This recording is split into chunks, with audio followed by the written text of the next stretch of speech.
جو شخص اپنے راز پوشیدہ رکھتا ہے وہ گویا اپنی سلامتی کو اپنے قبضے میں رکھتا ہے۔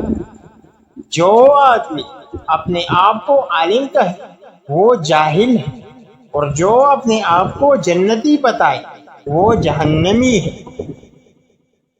توبۃ النصوح اس کا نام ہے کہ برے فعل سے اس طرح توبہ کی جائے کہ پھر اس کو کبھی نہ کرے۔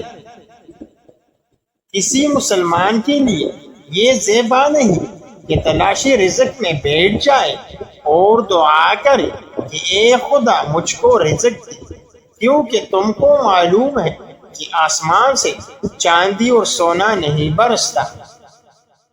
اگر غیب دانی کی دعویٰ کا خیال نہ ہوتا تو میں کہتا کہ 5 اشخاص جنتی ہیں۔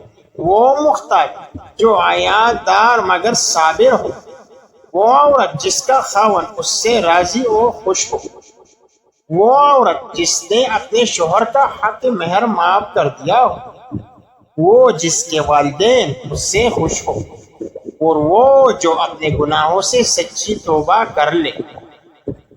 آپ نے فرمایا 3 چیزیں محبت بڑھانے کا ذریعہ ہے۔ نمبر 1 سلام کرنا، نمبر 2 دوسروں کے لیے مجلس میں جگہ خالی کرنا، نمبر 3 مخاطب کو بہترین نام سے پکارنا،